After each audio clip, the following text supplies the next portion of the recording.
Hello दोस्तों, नमस्कार। जैसा आप लोगों ने सुन ही लिया हो कि वो साइक्लोन दितवा के बारे में, जो कि श्रीलंका में इमरजेंसी घोषित कर दिया गया है, जिसके चलते श्रीलंका में बहुत सारी चीज़ों का नुकसान हुआ है और भारत के पूर्वी तटीय क्षेत्र में भी इसका नुकसान देखा जा रहा है या इसका असर देखा जा रहा है, जिसमें कि मुख्य तमिलनाडु और आंध्र प्रदेश है। और ये दितवा जो है कि आंध्र प्रदेश को होते हुए ऐसे इस तरफ से ऐसे निकल जाएगा, तो भारत के ऊपर इसका कम प्रभाव है। चलिए हम इसके बारे में थोड़ा डिटेल से डिस्कस करते हैं। आइए देखते हैं।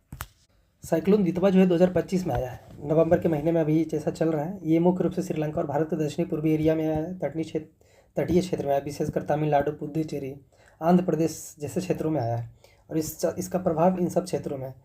चक्रवात दितवा नाम कैसे पड़ा, इसके बारे में थोड़ा सा जान लेते हैं। नामकरण जो कि दितवा है वो यमन के द्वारा दिया गया है कि जैसे जो भी ये क्षेत्र है, जैसे कि आप ये वाला क्षेत्र है, तो इस वाले क्षेत्र में हिंद महासागर में और साथ में यहाँ पे यमन की खाड़ी हो गई और यहाँ पे बंगाल की खाड़ी। तो इस क्षेत्र में जो भी देश आता है, ऐसा पहले से प्रस्तावित होता है कि जो अगला नाम जो दिया जाएगा वही देश देगा। तो इस बार की बारी जो था वो यमन का था, तो उसी ने इसका नाम दिया है। तो आगे हम देख लेते हैं कि यमन ने इसका नामकरण किया है। इसका नाम का मतलब होता है तटीय लैगून। आगे हम देख लेते हैं कि इसकी उत्पत्ति कहाँ हुई। उत्पत्ति अगर बात करें तो बंगाल की खाड़ी में हुई है, जो कि श्रीलंका के नीचे दक्षिण पश्चिमी क्षेत्र में, उसे तटीय श्रीलंका के तट भी बोलते हैं। वहाँ पे गहरे दबाव का क्षेत्र है। इससे विकसित होकर चक्रवात बन गया। चक्रवात एक तरीके से जैसे लो प्रेशर जोन बना, ऐसे ऐसे उठते गए और ये बहुत ही बड़ा ऐसे हो जाता है, जिसके तरीके से वहाँ का जो जितना भी पानी हो गया या फिर और भी अन्य चीज़ उठाकर वो आसमान में लेकर चला जाता है।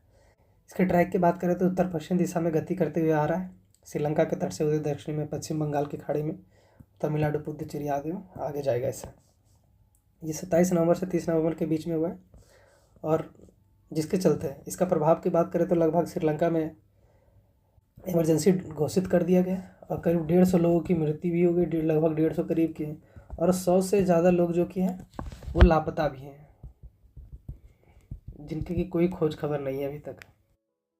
और वहीं बात करें तो करीब 5 लाख से अधिक लोग भी इसके चपेट में आए हैं, इससे प्रभावित हुए हैं। वही विनाश की बात करें तो वहाँ भारी बारिश, बाढ़, भूस्खलन जैसे लैंडस्लाइड जैसे कारणों को भी देखा गया है। जान माल की भी हानि हुई है, जिसमें कि साथ में श्रीलंका ने इस इमरजेंसी घोषित करते हुए मिलिट्री हो गया, नेवी हो गया, पुलिस हो गया, इन सभी को ज़मीन पे उतार दिया गया है। साथ में हेलीकॉप्टर हो गया, बोट हो गया, इन सभी के माध्यम से इसको देखा जा रहा है। जान माल के नुकसान हुई है और कई लोगों की मौत हुई, लापता भी हो गए घरों से भी। वहीं अगर हम भारत के प्रभाव की बात करें तो उत्तरी तमिलनाडु, पुडुचेरी और आंध्र प्रदेश के तटीय जिले में करीब आया है। जैसे कि ये हमारा भारत हो गया, तो इस वाले क्षेत्र में आया है। यहीं पे श्रीलंका है तो इस वाले क्षेत्र में आया है। और आगे देखते हैं कि भारत में क्या क्या इससे आशंका है, जिसमें कि तमिलनाडु और इस क्षेत्र में भारी बारिश आने की संभावना है। जल जमाव की स्थिति भी बन सकती है, जिसके चलते भारत में हवा की गति करीब 70 से 80 किलोमीटर प्रति घंटे की रफ्तार से चलेगी, जहाँ 90 किलोमीटर भी बढ़ सकता है। क्षति की बात करें तो इसमें बिजली, संचार लाइनों को नुकसान हो सकता है, या फिर फसलें जैसे धान, केले पर भारी क्षति हुई है। और ऐसा हो सकता है कि इंडिया में भी इसका नुकसान ज़्यादा झेलना पड़े। वहीं अगर इंडिया की बात करें तो कुछ चीज़ भी किया गया है, जिसमें कि बचाव के तौर पे देखें तो रेड और ऑरेंज अलर्ट जारी कर दिया। रेड अलर्ट मतलब आपको घर से नहीं निकलना, ऑरेंज अलर्ट मतलब आपको देखकर या फिर सरकार द्वारा सभी गाइडलाइनों को देखते हुए, ध्यान में रखते हुए ही आपको आगे निकलना है या फिर घर से बाहर निकलना है किसी कार्य के लिए। और इसमें ऐसा कहा गया है कि आप कोशिश करें कि तटीय इलाकों में ना जाएं, जिससे कि आपकी चीज़ें फिर आप प्रभावित होने से बच सकते हैं।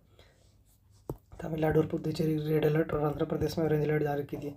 साथ में एनडीआरएफ और एसडीआरएफ की टीम को भी लगा दिया गया है, जो कि करीब सभी लोग इसका ध्यान दे रहे हैं।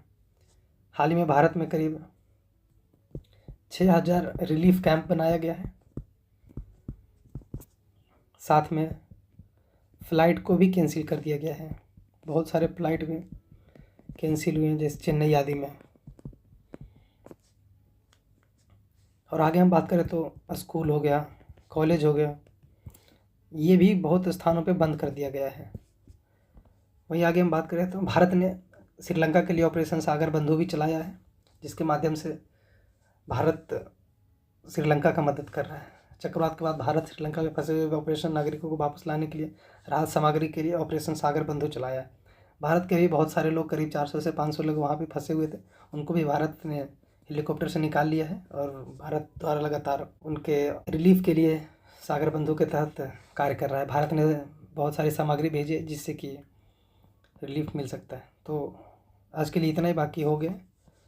बाकी आप ये मैप के माध्यम से समझ ही गए होंगे कि ये भारत का ये वाला क्षेत्र जो होगा वो प्रभावित होगा और ये इस तरीके से कमज़ोर होता हुआ धीरे धीरे यहाँ ख़त्म हो जाएगा आगे चल के। और इस वाले क्षेत्र में आप देख सकते हैं कि कितना भारी नुकसान हुआ है। तो आज के लिए इतना ही। जय हिंद। Thank you.